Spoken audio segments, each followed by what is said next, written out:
Hey everyone, welcome to another day in the neighborhood. Can you believe it's the 1st of December and it's going to be 70 degrees here today in beautiful, scenic Huntsville, Alabama. Hi neighbor. Well, yeah. So anyway, you guys playing another game of guess that car. It wasn't that car and it wasn't that car. So I'll show you what it was, and I mentioned in the comments that someone had nailed it, and they actually did. It was pretty I didn't actually expect it to be a hard thing to guess with this key, because anybody that's had one of these cars recognizes the key, especially if I'd turned it around. But let's go take a look. Allow the smokers out. Alright. Anyway, here it is. This is a Repo-fresh 2005 Honda Accord LX. And I drove it home. Runs excellent. No weird things with that. Drives pretty good. It has a very worn out drive axle over here that's going to need to be replaced ASAP. It's got the usual small dents and dings. Got the Wigger chrome trim, which is going to go away right away. There. It's got some more Wigger trim here. It's got a Wigger deer symbol right there. I guess that means that even though you drive a Honda, you're still a He-Man. I don't know. But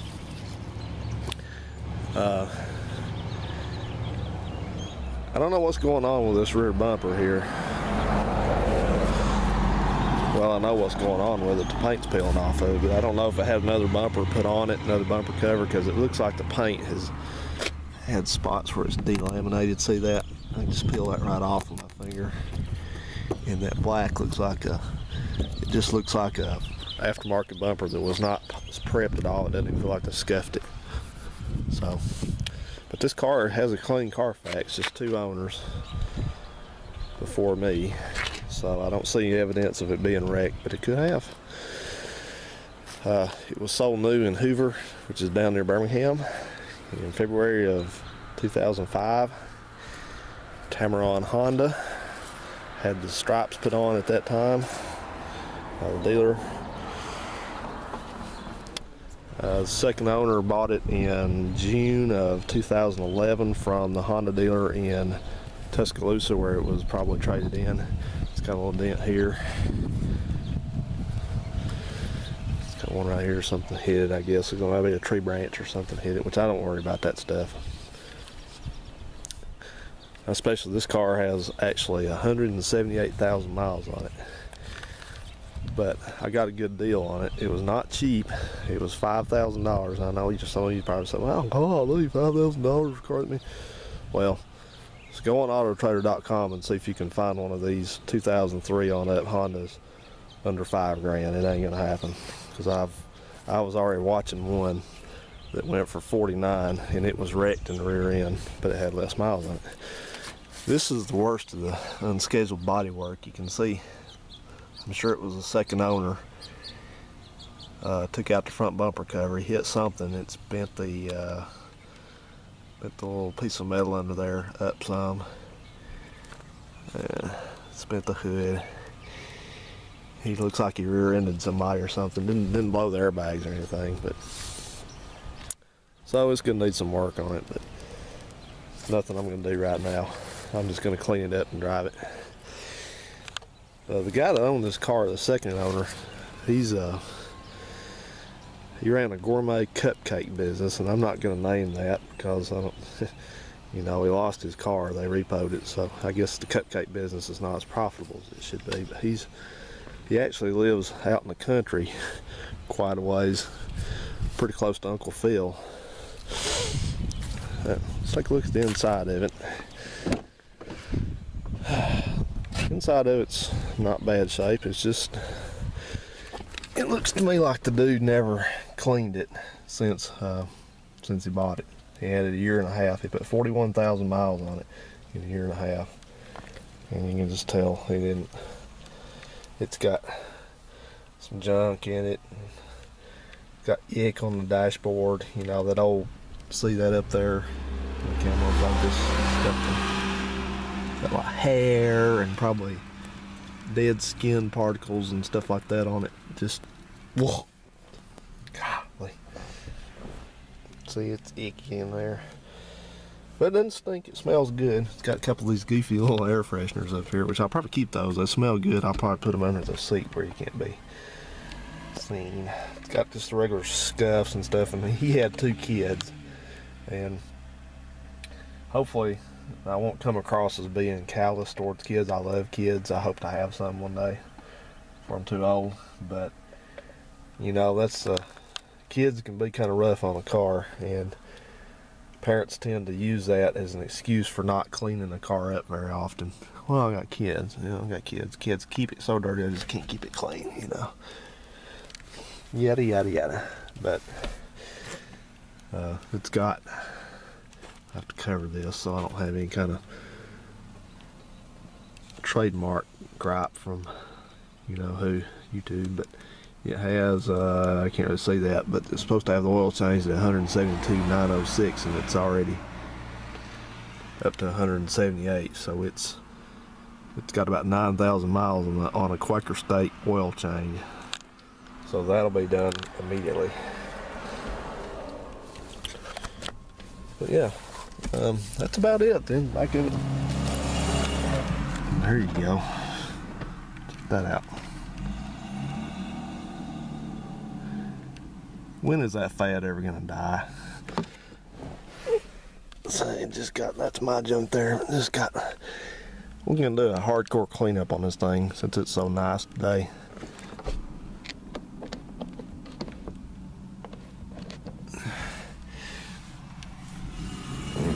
It's packed.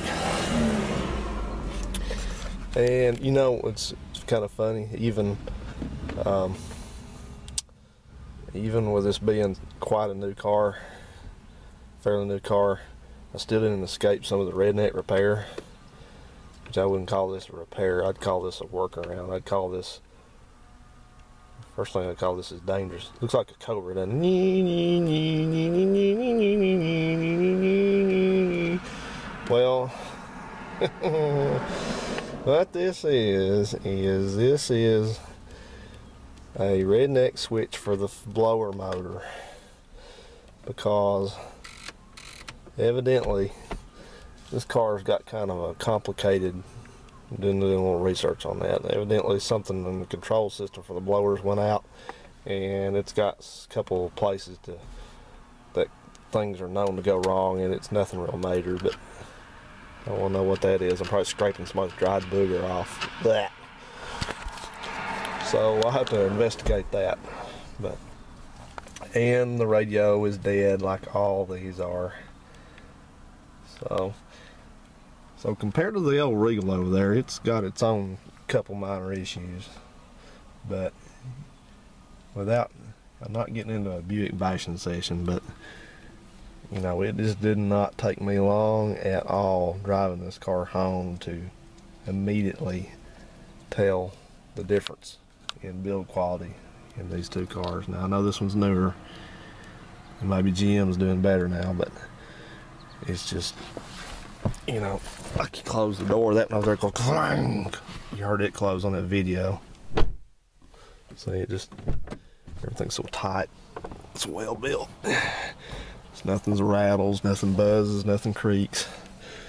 See that? It's actually got a side airbag. This car's got side airbags. It's got them in the seat and in here, and all that. It's got these electroluminescent gauges. I love it. I keep waiting for that central heat and air unit to blow up, but it's not done it yet. It's not mine anyway. See, like this, get the cup holders. These flips to keep your cup. It's got the thing here and the 2 levels of that. That's a pass-through for your cell phone, and it's got a 12-volt outlet in there. And then this thing, let me back that up a little. Oh, it is backed up. This thing slides forward so you can pimp. And you notice me in that other video I griped about GM's controls in their cars, and like I said, I haven't been in one newer than that one, so I don't know that they may have improved them finally. But you know, they had that multifunction lever. The multifunction lever does all your controls right on one stalk. It only takes your left hand. Well, this is how Honda does it. You have just a simple thing here, turns the headlights on and off. Simple thing here, turns the wipers on and off in the interval. And then this cruise control, instead of having it all on the end, look how simple this is. Dear car makers, when you see a good idea like this, no matter who came up with it, no matter whose emblem's on the steering wheel, do us all a favor that buy your vehicles, copy it. Look at this, I can put my hand on the wheel, leave my hand on the wheel. Once I memorize where the buttons are, I can not even look at this. Turn the cruise on and off. Set, decel, resume, accelerate, and here's something that car, for all the bells and whistles and crap that it has on it, does not have, which is a cancel feature for the cruise. So, you know, these are just minor gripes. That car it's a good car for what it is, and it's probably, you know, it's probably about as good as GM could do. So, and this car's not great. You know, it's just got a lot of miles on it, and I'm not trying to mean that, but I love Hondas. I know one person on YouTube that doesn't love Hondas, but maybe I can get him to start loving. I've got the papers for it. They're in the house, the books. Look at that, the glove box actually works. It's not broken like the Regals. But yeah, so I'm great, guys. I'm gonna spend the morning. I'm into Krispy Kreme and got a couple donuts and a cup of coffee. So I'm gonna spend the morning working on this car and all that kind of thing. And we have a new Drunken Dog Nuts here. Actually, it's Dunkin' Donuts, but we haven't had those for 5 or 6 years in Hustle since the last one closed up. So they just built a new one and opened it up recently. And I was gonna go there, but it was pretty crowded. So, all right, I'll do a quick startup for you.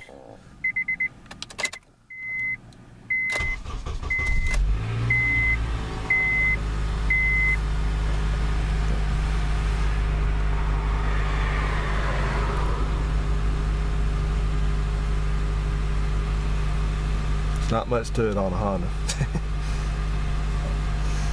Hey guys, we'll come back to this when I do a little cleanup on it and see how she looks. Have a good one. See ya.